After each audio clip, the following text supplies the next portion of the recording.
And we are live. Congratulations, everybody. You made it through the week. Another amazing week of food safety, food quality, all those amazing things in the grocery store that we all know and love. And as part of getting those things to the store, it has to be safe, it has to be clean. And if anything is going to take place out there, it's going to be happening because you did it. And Neil and I say thank you. Thank you for everything that we do. You may not get that recognition, but we're going to give it to you today. So if you're new to the chat, welcome. Pull up a chair. My name is Bryan Armentrout with the Food Leadership Group, and every Friday at 8 a.m. Mountain Time, 10 a.m. Eastern, we live stream on LinkedIn and YouTube, and we talk all things food safety. And if you're new, what you'll notice, this is not a lecture. This is meant to share information. It's meant to convey new details, because if you gain knowledge just a little bit of what you knew before the start of the chat and you're able to apply that in what you do, that's a win. So we appreciate that. So if you're new to the chat, you're in for a treat today. We have Neil Bogart with us today. Neil, how you doing today? Doing excellent. Glad to be on and excited for our discussion. I know they go by so quick when we're on. So Isn't it crazy? yeah. Oh, Morgan is here. I love her profile. She's got a microscope and germ. Oh, look at those cool emojis she found. I added some to my profile as well too. But Morgan is the princess of produce, if you didn't know that. Oh. And Tim, good to see Tim. I love Tim's posts on LinkedIn. So I saw this morning, his wife looked like she used their green egg and did a chicken recipe, which looked fantastic. So Tim was giving an update on that. Yeah, making me hungry already this morning for sure. Yeah, I love the smoked meat, and I smoke on a Weber grill, and I use the snake method for smoking my meat. I'll put it on at night before I go to bed. It'll go for 10, 12 hours on its own. I wake up in the morning, wrap it, stoke it, do the final cook, and it's ready for lunch. So yeah, I love. Yeah, I've worked for companies in my past that have had plants in Texas. And that was something I always look forward to, is getting some good barbecue and going to those places and going through that line and saying, give me some of that, give me some of that, give me some of that. Mm-hmm. Oh, and actually my wife, never a big fan of brisket, and she's turned around. She likes a nice smoked brisket now. Yeah, that's the next one I'm working on. You know, I've perfected doing the Boston butt, I've done chicken and all that stuff. Next is I've got to perfect brisket. So yeah, that's the grail. That's that holy grail of barbecue. Exactly. Nice. Kara's here this morning. Good to see Kara. And so Kara's got some really cool stuff with ChemStation coming up in October. There's a conference that's going to take place out in Colorado. Neil's going to be there. I'm going to be there. It's going to be awesome. If you get a chance, Kara, go ahead. Put that link in there. Feel free to put your link in there for that conference that you're doing out there, because that looks like it's going to be really cool. A lot of good. Yeah, actually, I've helped instruct with that with the CSI group, ChemStation, and I'll tell you what, it's one of the best. And I'm not saying this just because I'm an instructor, but because of all the hands-on, the expertise, the fun. I mean, they make it fun to learn, and one of the best workshops I've ever attended. Yep. And that's a good point, because one of the things, especially in what you do, Neil, is with sanitation, it's all hands-on, right? It's the theory is one thing, but until you get in there and you see and you clean and you see how the sheeting takes place in the tank, and it changes your perspective on how these things need to work. And if everything, just like manufacturing, if everything in that sanitation process isn't lined up perfectly, it doesn't work. Yep. No, it's all it takes is missing one little bit, and it messes up the whole process. Yep, definitely. Yep. And we rely on those guys. Oh, thank you, Kara, for that. Everybody, there's a link in there. Make sure and check that out. So with it, I wanted to start the chat, and we'll see if this works or if it doesn't. So one of the things that you've been having tons of fun with is playing some music and creating songs on LinkedIn. So if you're not connected with Neil, make sure and do that. You can check out his songs. So let's see if we can play this and if people can hear it. So I'll turn up the sound here.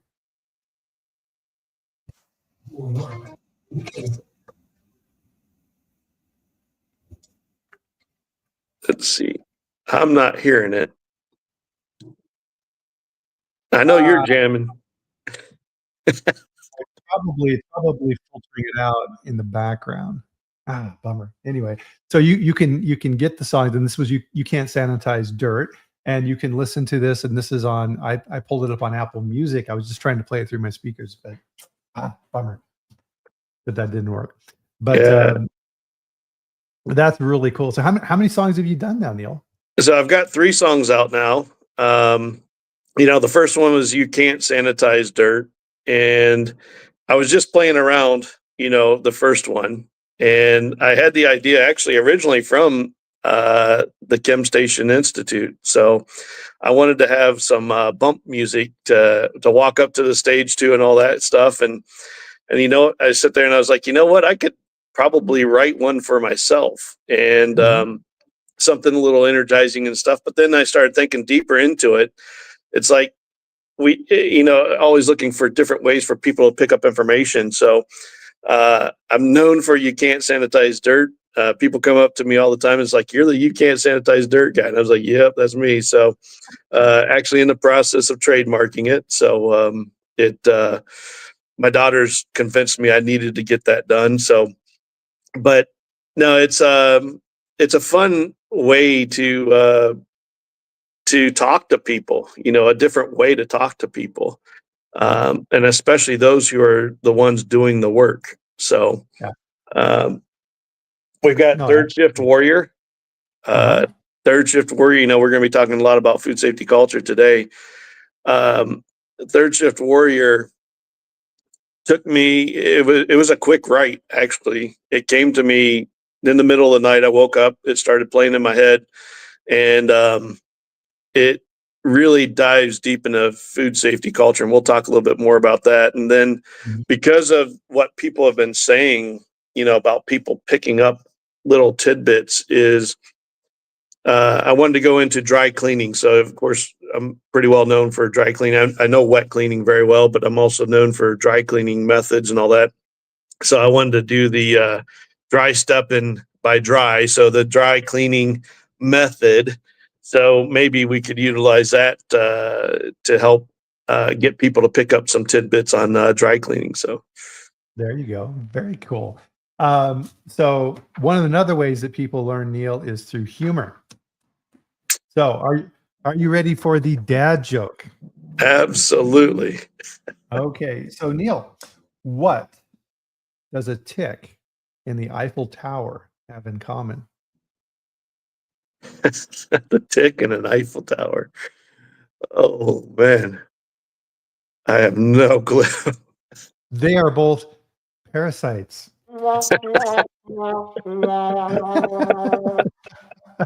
Oh boy. And last week, I forgot the dad joke and nobody noticed. I was like, Oh man. About that. No, it's a classic for this. I was looking at, this is your 239th episode you wrote down as a note, and that's crazy. So where are you digging all these jokes up from? Oh yeah, it's so, and I added the layer of complexity here a few episodes ago where I'm trying to find ones that are relevant for the person I'm talking with, and it's not easy because you got to go through a lot of really bad dad jokes to find ones that are. And my wife is the filter for that. If my wife laughs at it, it's probably a good joke. So she's pretty good at that. So let's dive in here and really talk about this because we've been kind of. See, I almost forgot something else. I was going to say you're about to forget the drink. Cheers, everyone. We have a guest on our chat. As you can tell, I'm in a hotel, so I actually right before the show ran downstairs and got me another cup of coffee just so we could do that. So, well, thank you very much. Francesca is in Italy, so welcome. So glad that you're here. Wow, that's really cool. Very nice. So my daughter will be in Italy next summer. So, yeah, she's got a rough life. She comes home from school one day and goes, "Dad, I've got this school's wanting to do this trip. It's a great deal. And I'm like, okay. And she goes, it goes to Italy, Switzerland, and all these different places. And then she shows me the price and she goes, Dad, this is a great deal. Why don't you just join me on this? I'm like, you're not the one who's paying for this. That's a lot of money. But yeah, no, I'm excited for her to be over there and see the culture and all that stuff and the food in Italy. Oh my Oh, gosh. oh yeah. You have Well, 13 full and different that's regions of food. yeah, definitely. I mean, yeah, all over the country. But that's a really good segue into our conversation here today because we are talking about culture. And then specifically, we're talking about food safety culture. And as the principal scientist at Post Consumer, you have a huge job, right? And it's trying to inculcate that and teaching people about culture. And a big part of this, and the first thing we wanted to get on this was that level that this needs to be addressed, which Hmm. is the teams in the plant. And how do we do that? And can corporate culture mandate this at the team level in the plant? It's you can't mandate.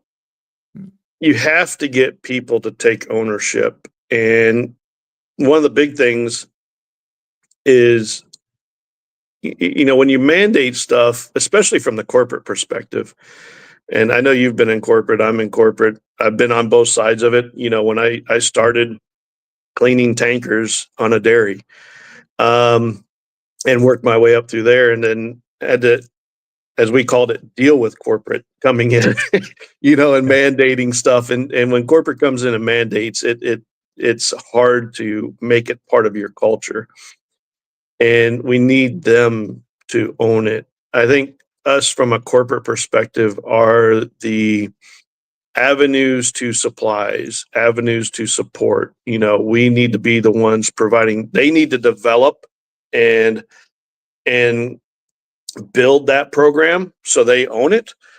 But then we need to be the providers of the resources, meaning the expertise. Do they need somebody to coach them through the process, and all of that? So I'm totally against mandation. I'm really in the avenue of support. Right. And that's a very good distinction because if corporate is coming in, like we were talking about on Monday, um, meetings will continue until morale improves.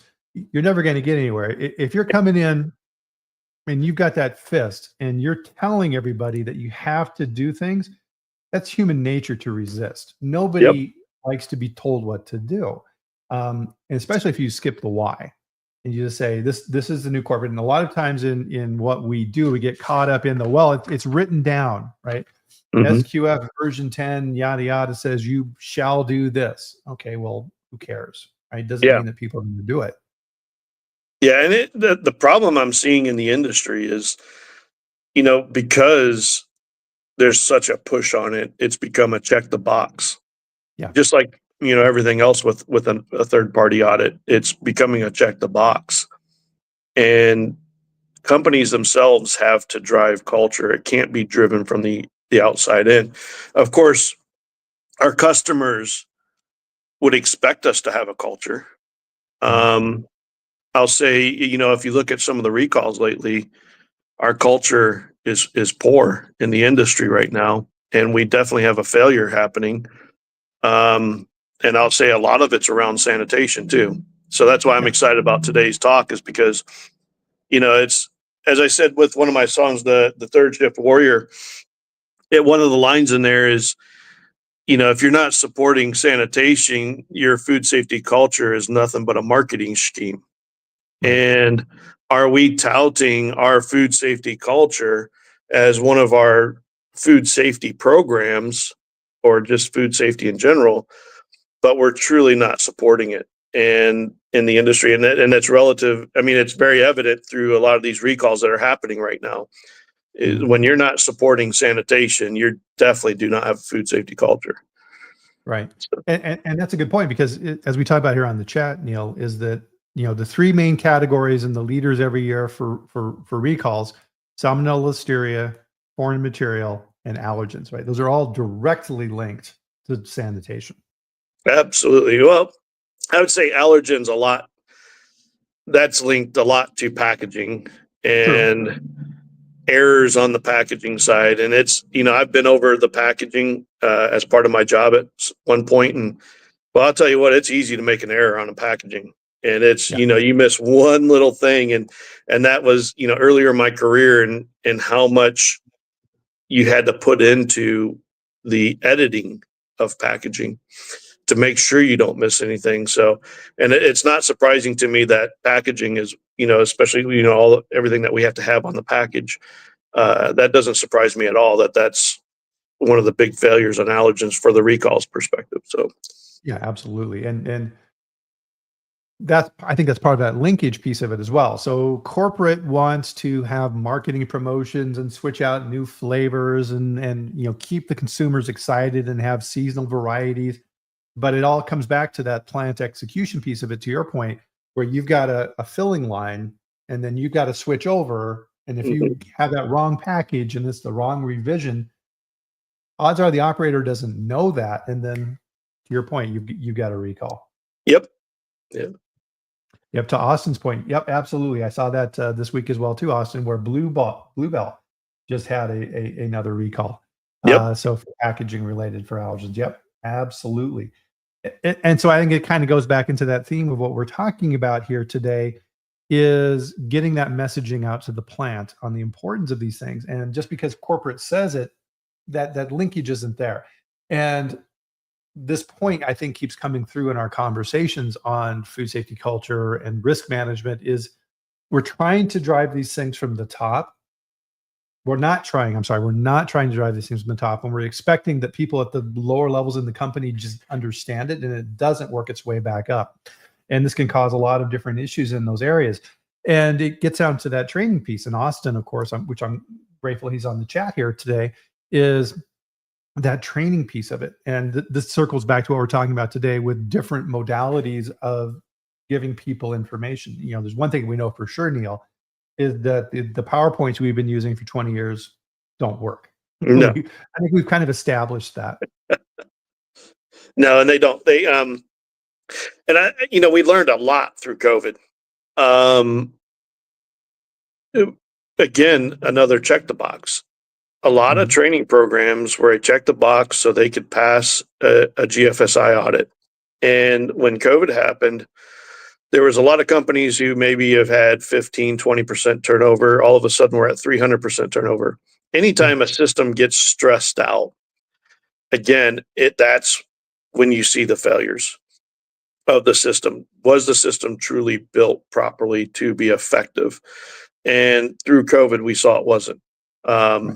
And since COVID, companies have continued to deal with high turnover, and our training programs just aren't effective. We're relying on old ways. The our employees are getting younger. I'm getting older. I'm on my way. I'm on the other side. So, I'm working towards the retirement where they're coming in and they're young. They learn differently, and we just have not revamped our training programs. I know that's one thing I'm tasking right now. Our company, is how do we revamp the training to make it effective, make it meaningful, make it to where they can't pick up everything. They're going to pick up so much, but Mhm. how can we redo the training to make it effective? Right. Yeah, because I mean, this is everything for the Oh, new generations. Their lives exist in their phones. A lot of them, after college, don't even have laptops, and using Excel and Word, and they roll their eyes. It's not You're not going to get that information to them in those methods. So one of the things, and this goes back to why I think the songs that you're creating are such a great idea, is even back, we were reminiscing a little bit here before we went live as well, is the music from your youth. And you'll hear a song play from when you were in high school and the words. yep, You just automatically start singing along. You're like, oh wow, that's pretty cool. Even like you can't sanitize dirt, little catchphrases like that stick. And then yep. people start reusing them and repeating them. Yeah, I had a large company come up to me at IAFP this year, and they said that they're playing the music in their break rooms. And they had they had a lot of their employees. They did some food safety training, and they had these little cards with bacteria on them. And they said that they walked through the employee locker rooms, and they were like a sticky note. But there was people writing, "You can't sanitize dirt" on those and sticking them up on their lockers. So they heard the message, right? So it's exciting to hear that, people are grasping the message just a little differently through the music. And I love music. I mean, when I was a chef, we always had music in the kitchen because it's such a monotonous job. You're laboring. It's intense. It's one of the hardest jobs out there. To me, sanitation's a lot easier than working in a kitchen. And a lot of people think sanitation is hard, and it is. I don't want to belittle it. It's one of the toughest jobs in the whole company is the sanitation that's happening. And so I want to bring music to sanitation also. I've got one plant I walked into a while back ago, and they were playing music, and they turned it down during their sanitation shift. And I'm like, "Why'd you turn it down?" They're like, "Well, you're walking through. We didn't think it was appropriate." I said, "No, turn it back up, man. It's like Cheech and Chong, turn that up." And the employees had a better experience through the sanitation process. It got them in a groove. You get in that beat, and you're not thinking so much about the monotony. And when you get into a beat is actually part of a process. You can make it part of a process. And I think you think less about the monotony. You get in a groove. And I would say it's probably one of the best plants I've been into in a long time from a sanitation perspective. It's one of the cleanest plants I've been into, but they respect the employees and they let the employees have fun with it. And the music's one big part of it, I think, is a huge part of that part of their culture. And I think if we came in and said, "No, we don't want the music playing," that would really destroy that culture, So I'm a huge fan of that. Yeah, and it's being able to get into a state of flow. We've all been there where you're highly productive and you're focused in on what you're doing, and music is a great way to help you get to that state.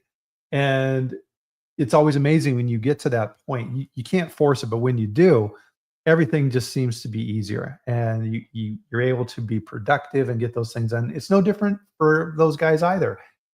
We need those tools to help them be able to be efficient in what they do. And figuring out those tools and getting them motivated, because to your point, right, sanitation is hard. It's one of the highest turnover areas in the plant for a reason. It's hot, it's wet, it's sticky. It's just like it's if you're good at sanitation, it's almost not what you want to do, because if you're really good at it, people are like, "Okay, great, Neil's great at sanitation. I guess that's where his career is." And then you demotivate people that way as well. So what are some of those other tips and tricks then that you found in your career to help keep that motivation high? You got to listen to them. They know what's happening in that facility. Sanitation teams see every inch of the facility if it's done right. I'll preface that. They see every inch of that facility. They know where the ghosts are hidden. And it's funny, as a consultant, I'd go into the facilities and they're like, "Neil, you're telling the company the same thing I've been telling them for 2 or 3 or 4 years." And the companies aren't listening to them. Sometimes it's how the message is delivered. But that being said, the management teams are so stuck in these meetings and they're not on the floor listening to the employees, looking at what hardships they're going through. And that's a critical part is listening. The other part is making sure they're tooled properly. I even had a bet with one of the technicians at one of the facilities that I was going to have some stuff in place by the end of September. It's going to be the middle of October. I bet her $100 that I would have it in place. And she goes, "Neil, you said you were going to have it by the end of September." I said, "I'll have my $100 for you the next time I return." And she was excited that I'm going to, own up to my word. on that. But I said, I'm going to have you tooled. It's a couple weeks late, but I'm still going to pay you that $100 because I said by the end of September. But she's, she's motivated. She's intense. She loves what she does. And I want to make sure they have the right tools, because especially when you get to dry cleaning's even harder than wet cleaning. Oh yeah. And, it's dry cleaning is a very intense process, very labor intensive. It's not a CIP. It's not just foaming down an area. I mean, you are very intimate with the equipment. And if that equipment is not hygienically designed to be ergonomic when you're doing the sanitation, which most of it's not, most all this equipment's legacy equipment, right? Their job is intense. And now there's a lot of great tools out there now. There's great companies creating great cleaning tools. But it's getting those tools in their hands, getting those companies into your plant with those tools so people can try them out. We did at one of our facilities recently, we brought in a tool company that provides brushes and all that stuff. And they actually set up a booth in the plant during the cleaning and had all these different tools. And they went around and looked at the different areas of people working. But then they would, bring them back to the booth and say, okay, you think this tool might help you better. And then they would show them the difference between soft bristle, stiff bristle, medium bristle, different designs and all that. And then let them go and try the tool. And then once they found the tool that worked right, then that got on the order list. And so it was a really neat exercise that we did. And I highly promote, relying on, bringing those providers in. And once the teams got tooled right, again, this is one of the plants that, again, is stellar from a cleanliness standpoint. Once the teams got the right tools, we provided the right environment, the effectiveness of sanitation is just skyrocketed. And they enjoy what they do now a lot better than where they were before. Yeah, well, and the message there back to that crew from management is, hey, we care about what you're doing. Right? Yeah. We want to help you be successful in what you're doing. The analogy that kind of came to my mind as you were telling that story was an auto mechanic, right? Imagine trying to be an auto mechanic without the right wrenches and tools to take apart an engine. And you're trying to turn it with your fingers and whatever else, and yeah, you're going to fail. You're going to fail if you don't have the right tools. Well, the shade tree mechanic at home, we'd never have the right tools. Yeah. And I think that's where our kids learn most of their swear words. But so it's like, I started bringing a swear jar out for my dad when we were working on cars back in the day. But most of these cars now, you can't even work on anyways. But yeah, that's true. Well, and so, Sean brings a good point here in, writing the procedures and things like that, which reminds me of a good point, which is when a company is looking at buying new equipment, they talk with the engineering group, they talk with the architects and they never talk with the sanitation team. And it should be, okay, here's this piece of equipment that we're looking at buying. Come along with us on this trip. We're going to go to the manufacturer to look at this model. We want to know if this is cleanable. Yep. Yeah, we call it an FAT, a factory acceptance test. And that FAT is critical. It was funny. We were buying some equipment recently, and they were buying it from a very reputable supplier, according to my engineers. And so they make all the equipment for the industry for this process. And so I did an FAT with them, and I wasn't even able to make it. We did it remote on Teams, and so I had somebody out there with a phone, just walking around the equipment. Within 30 minutes, we had over 2 pages worth of corrections because it wasn't designed right. And I said, we can't accept that. It's not cleanable. And so they were just amazed of how much was found, even just in a 30-minute. You don't even have to be on site, to do it. I mean, it would be preferable, of course, but you can't always do it. But it's critical, especially when you're looking at brand new equipment. So I know I'm actually leaving one of my facilities right now. We're doing a bunch of engineering work there.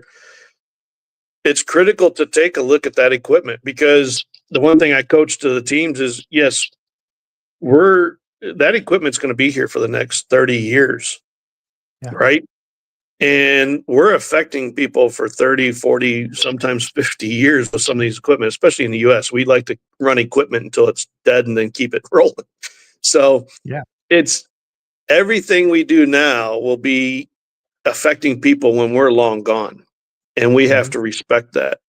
The other part I'm trying to bring into play is from the engineering standpoint.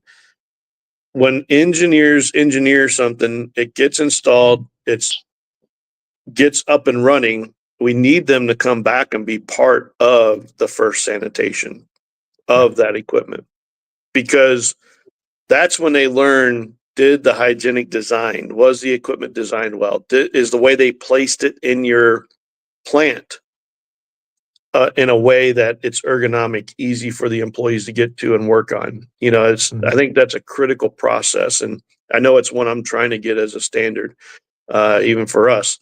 But those plants that do that, it takes your programs to the next level, and you can actually see. I was at one plant, and you could see that evolution. As here's where they had started when they first began, and here's 10 years later as they evolved, but they had a very strong process around hygienic design improvements. And at each brand new line they put in, you could see all that evolution. And it was really neat to see that process. Well, and yeah, just because, you know, technically you have enough space on that footprint in the plant to jam that piece of equipment in there. Yeah. If it's up against the wall or it's sitting on the floor, that's a huge problem. Yeah. And a lot of the time, the engineering guys don't understand that. But if you're in the plant and you're down on the floor and you're looking underneath it and you're like, how do we clean that? Yeah. What's going to build up under that piece of machinery over the next year? And Yeah. And I'm how's an that old going to get dairy on the guy, floor? right? They put a valve cluster right against the ceiling. Who's going Yes. to be able to pull those valves out to PM them? Or you put an air blow 20 feet up in the air where you have to get to every single day to change out a filter. It's not going to Mhm. happen. You've already set them up for failure. So, Yep, and hey, Sean has a good one here as well. Sean's on a roll here. Um, so you need to make the engineers clean the equipment they're purchasing. Yeah, good luck. well, and that's exactly what I'm calling out. They need to Yeah. clean that equipment, because then Uh-huh. they will understand what works and what doesn't. And Mhm. I think it's, again, as we evolve, hygienic design is not going to get any better until we get the engineers to truly understand. It's not something you learn in a classroom. No. This is boots on the ground type stuff. You have to be in it. And I love to be on the plant floor. I love to be boots on the ground. I can't stand being in an office. I want to be out there with the people. Yep. And that's where you learn the most, talking to the people, working side by side with them. That's also, if we get our engineering departments involved, that's where they learn. It's not in an office. It's not on a CAD drawing. It's not, they're never going to learn this in school. No. So it's critical. Yeah, I mean, just walking through a plant, and yeah, so I'm sure you're this way too. My head's on a swivel when I'm in a new plant, right? I'm doing this, looking at everything, and you're using every sense that you can in this plant to figure out what's going on. And how many times have you walked through a plant and you go to a particular area and all of a sudden you're doing this? What? Yeah. And there's something that doesn't smell right. That's a huge indicator that something's not right. And then you start trying to track that down.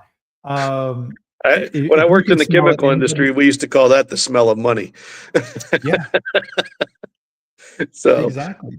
And it's crazy. I mean, so part of this is, how do we motivate these teams? It's an issue in quality and food safety. It's a huge issue in sanitation. Um, they're on third shift. Part of this, and you referenced some things here to help them click as well. But there's also ways, because people are competitive. And if you can introduce between different shifts or different plants, different key performance indicators that you can then rank. At White Wave, when I was there, the head of QA for manufacturing put together a quality award for each plant, and there was a competition every year, Neil. And he went to and found the company that makes the big belts for wrestlers that they hold Oh up when they yeah. have the title. He had one made, and that belt would be awarded to that plant that had the best quality key performance indicators for that year. And the senior management would come and present the belt, and then everybody Wow. would take pictures wearing the belt and doing wrestling poses with the belt on it. It was this huge deal in the company, and whoever won had bragging rights for that whole year as the owners of the belt. Wow. No, that's awesome. Yeah, it's engaging. It's driving. That's what drives the culture, man. I mean, you got to Yeah. make it fun. You got to make it exciting. It can't be forced. We got to get the plants to want it. You have to drive the want, and it needs to be their ideas too. Like I'm working on a process right now, just even with tools. You, as a consultant, for years, and even working in plants or working for a chemical company, you saw how people use tools and they don't use them right, or they lay them down on the floor, or they do this or they do that. Yeah. So we've put together a working group, and I've tasked the working group, and it's multi-tiered. So it's people doing the job, it's operations, it's sanitation, it's maintenance. This group, and it's each plant has offered up different employees to be a part of this group, and I'm tasking them to develop what will work for the plants. And then truly, I'm just the resource to make sure they have the tools to be successful from, once they develop it. And then once it's their program, they've designed it, they have ownership of it. They are Yeah. part of it. They can speak to it better than anybody else can because they live it.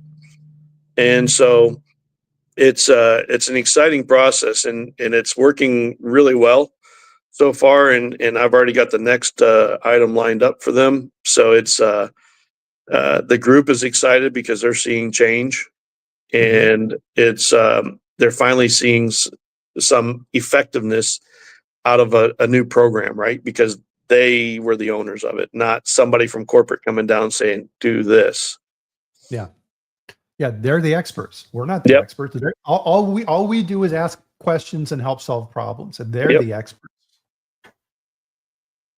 Yep. And yeah, the more you can, one of the things that I learned is when I was creating a work instruction for a process, I would always get with that group of people that were doing that process and say, okay, I'm the new guy, train me. And I would go out and do the job with them.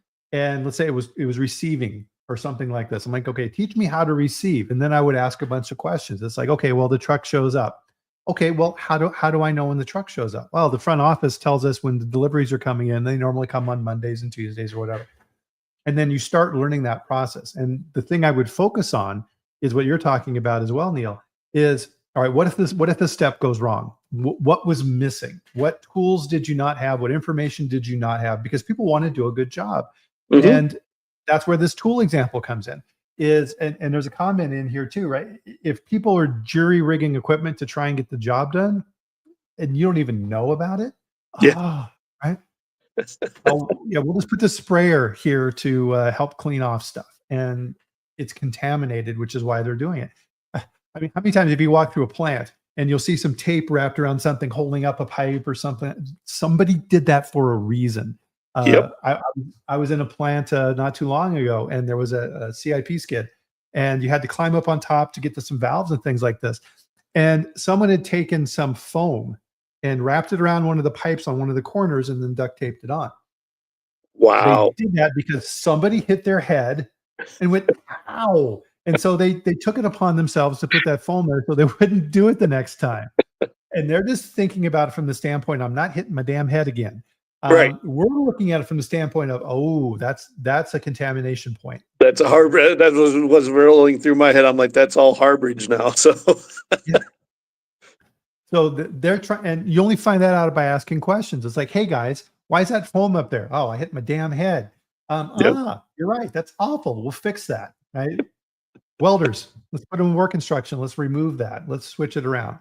And Yeah. then, of course, doing that in a way, all right, so maybe HR and the OSHA group put that there for a reason. Is it there for a safety reason for those workers? All right, well, they looked at it from that perspective, but they didn't look at it from a cleanability standpoint.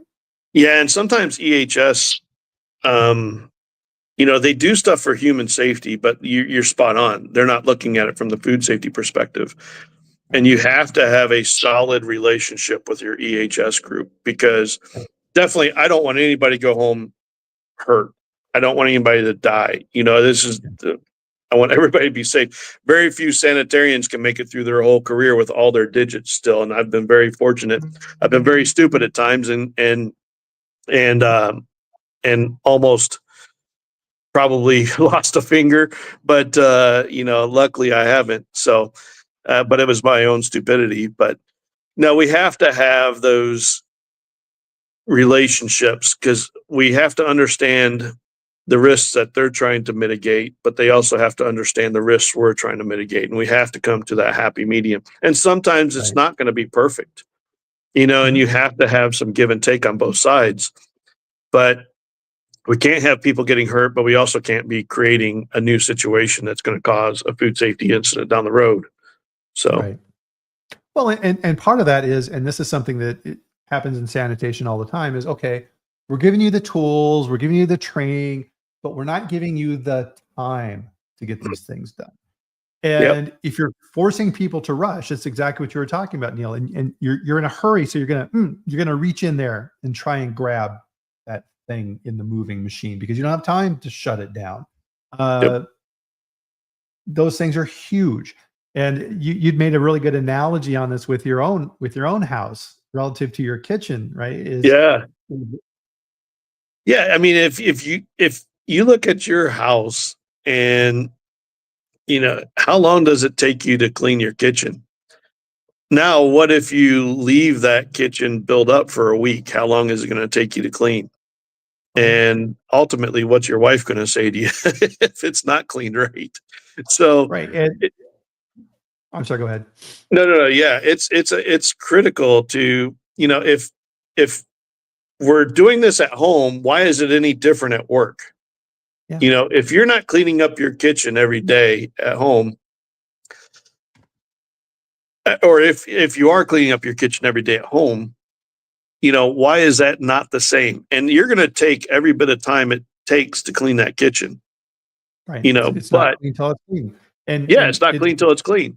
and then it depends on the task. So if you're just making a bowl of cereal in the morning, man, no problem. Yeah, But if you're experimenting with that new smoker recipe and you got that, nice big piece of brisket on the counter and you're trimming it and then doing yeah. right, completely different cleaning protocol. And it's going to take you a lot longer to do that.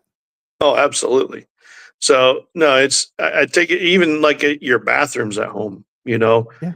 How do you clean your shower? You're going to take every bit of time to clean that shower, because if you don't, you're going to get mold buildup in there, right? Or filth Mhm. and stuff like that. And so it's critical we take the sanitation process.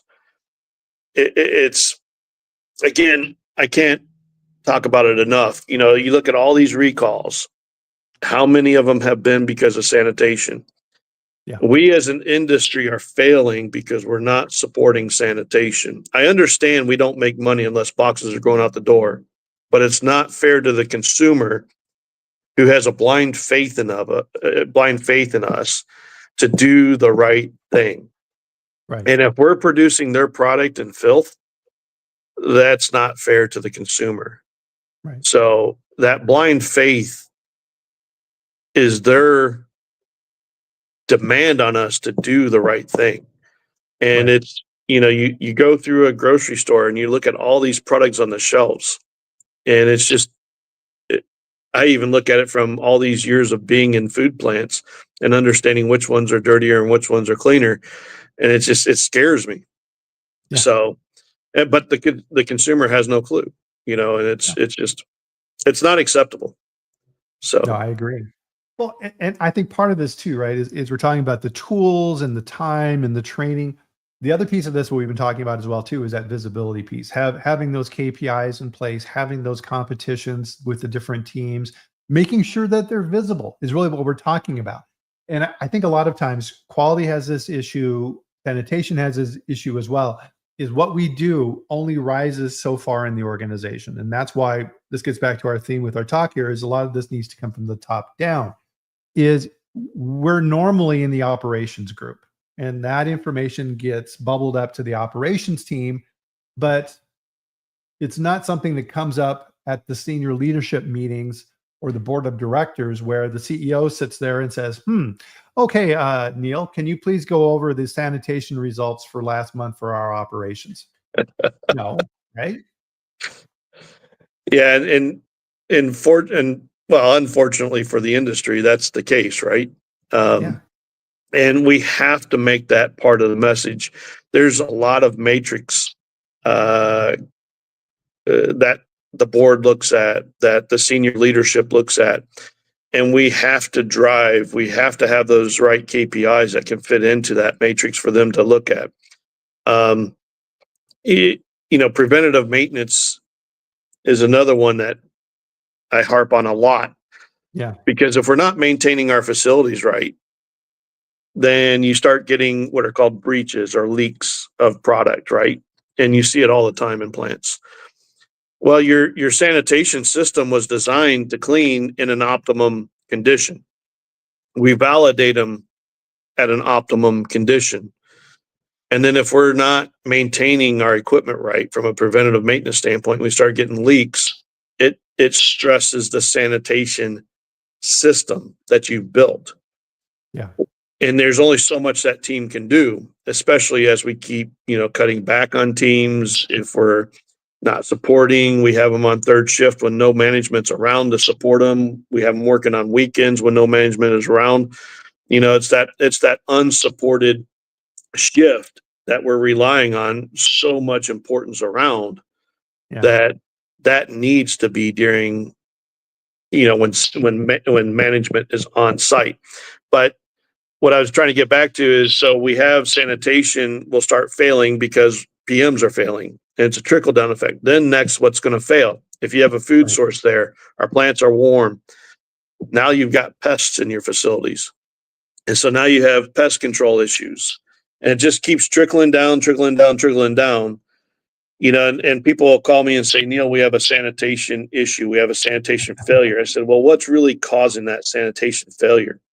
Is it PMs? What is that true root cause? Is it a improper hygienic design?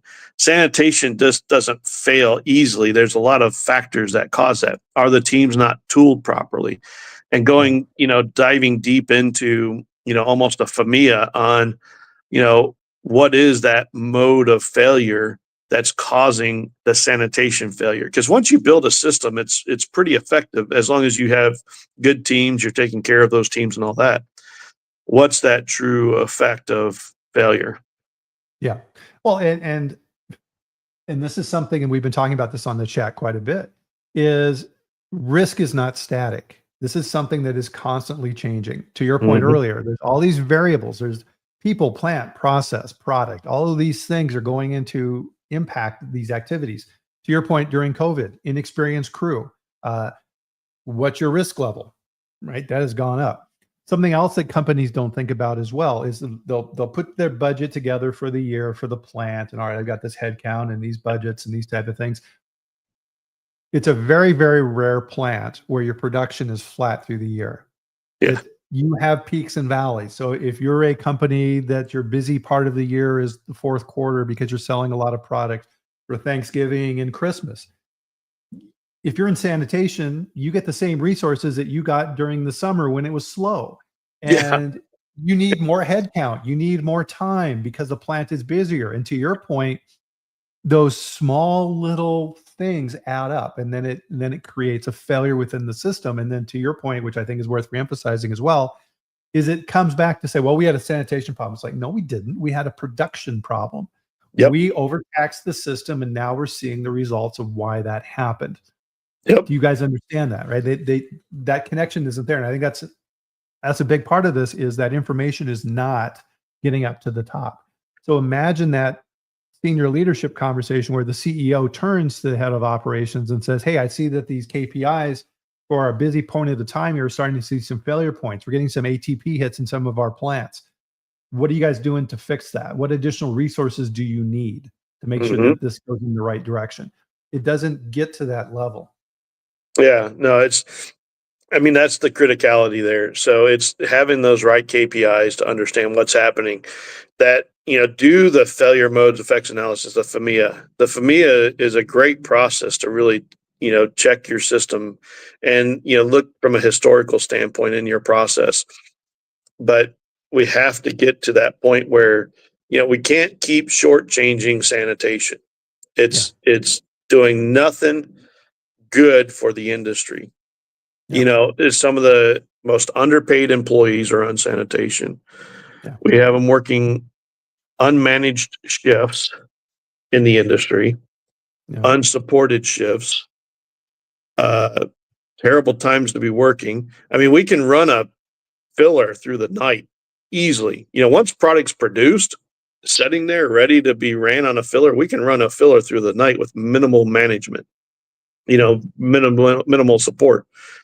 It's the sanitation and the maintenance of the facility needs to be done when all the resources are there to help them through any issues they're having. And it needs to be visible.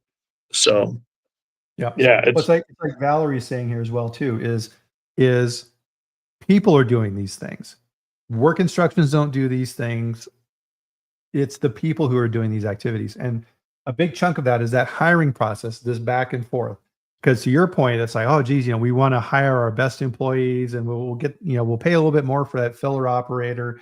And okay, well, it's got to come from somewhere. So where are we going to, cut back on other areas? And if you're not involved in that hiring process as a manager to fight for those resources in your area, you're going to be on the short end of the stick. Oh, absolutely. Yeah. Well, and even from the corporate level, that's where the relationship building is so critical across all those functions, working with corporate engineering, working with corporate maintenance, working with corporate HR, corporate EHS, building those relationships across the board. So that way, again, we're that support structure, but we all have to understand what risks each of us are facing. Mhm. I don't understand all the risks that maintenance is facing. I don't understand all the risks that HR is facing. And that's where it's critical for all of us to come together and play together in the same sandbox, right?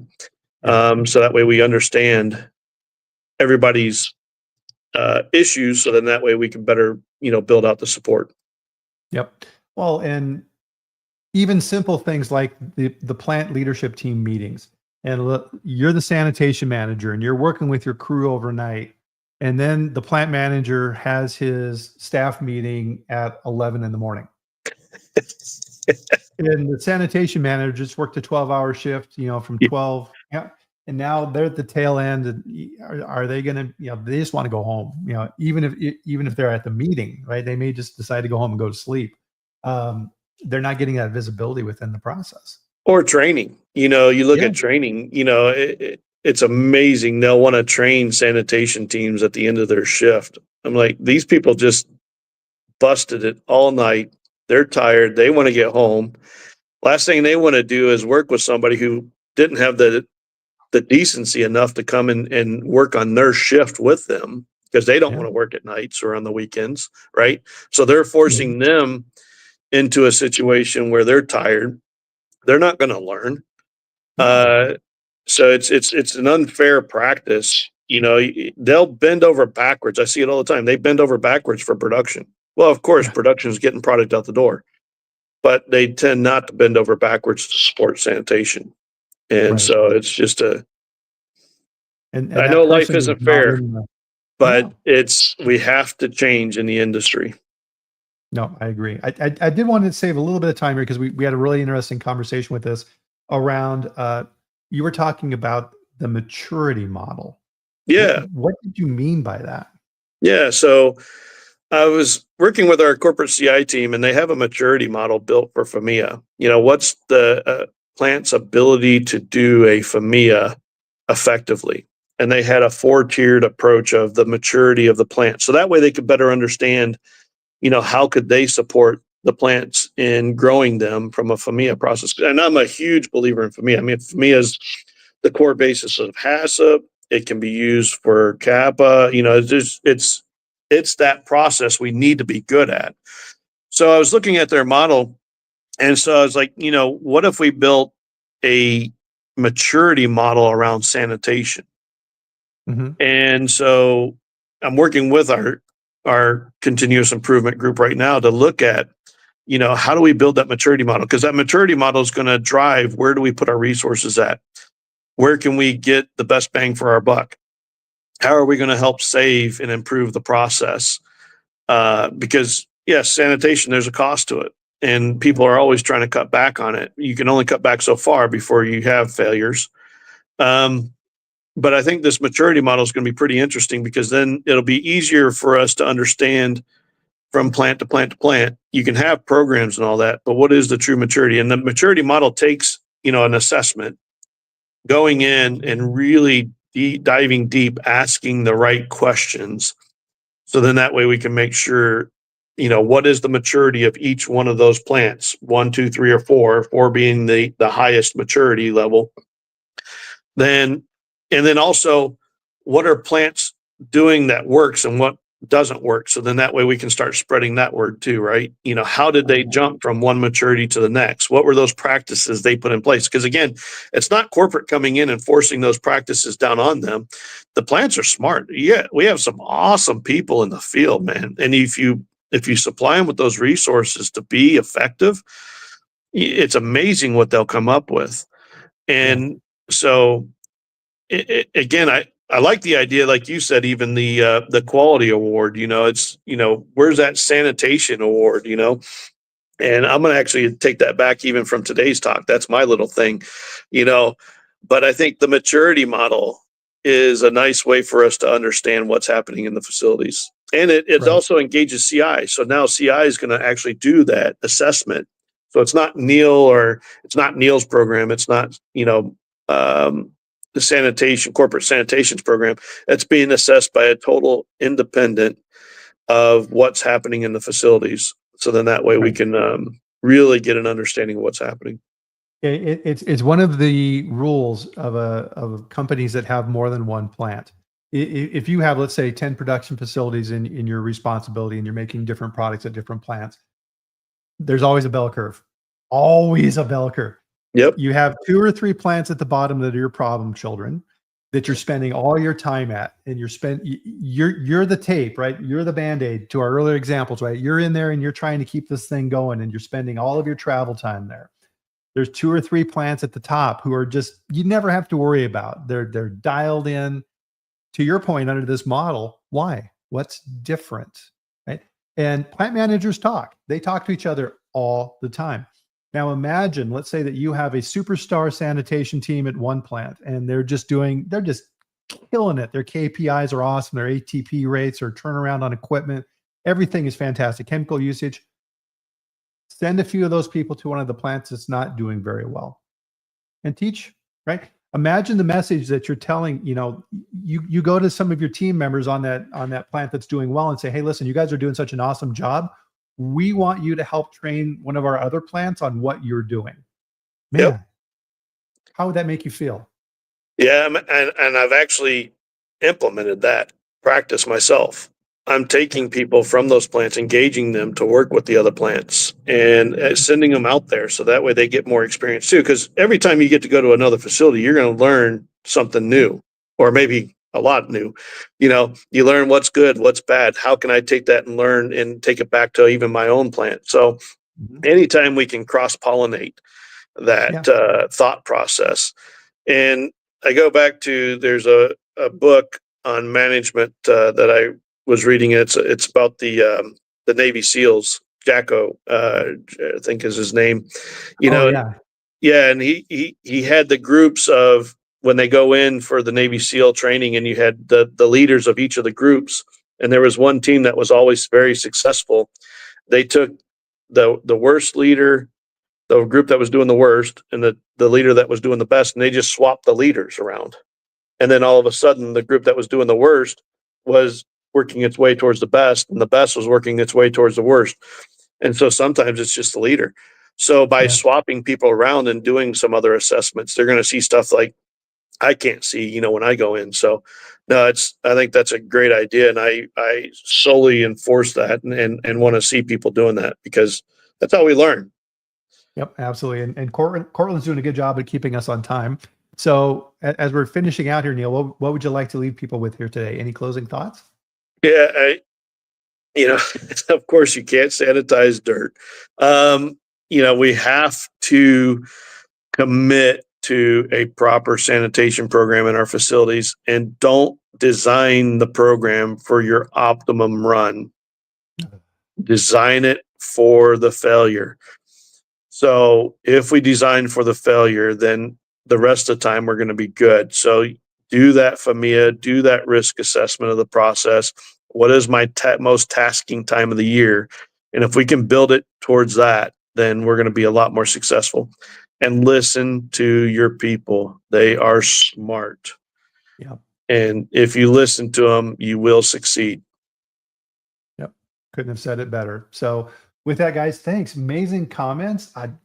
Great participation here. And it's always a pleasure, Neil, having you on the chat. You're always a font of wisdom. So thank you for all that you're doing out there. Thank you. I really appreciate it. And thank you, everybody, for what you do. It's Yep, very much absolutely. appreciated. Our customers appreciate it. Yep. And as we talk about here on the chat too, an hour of your time for the week is a significant investment. And that's really what this is. You're investing in your growth and making things a little bit better. And we appreciate all that you do in those areas. So thanks a lot. And with that, though, comes downtime. So enjoy your weekend, have a little barbecue, enjoy yourself, have a little coffee. And Yeah. we will see you back here on the next Food Safety Chat next Friday at 8 a.m. Mountain Time, 10 a.m. Eastern, where we live stream on LinkedIn and YouTube. And I'll bring another amazing expert in the field of food like Neil to the chat. So see everybody then. Thanks again, Neil. Safe travels. Hope everything goes well for you. Thank you. Have a great weekend. Bye, everyone. Bye.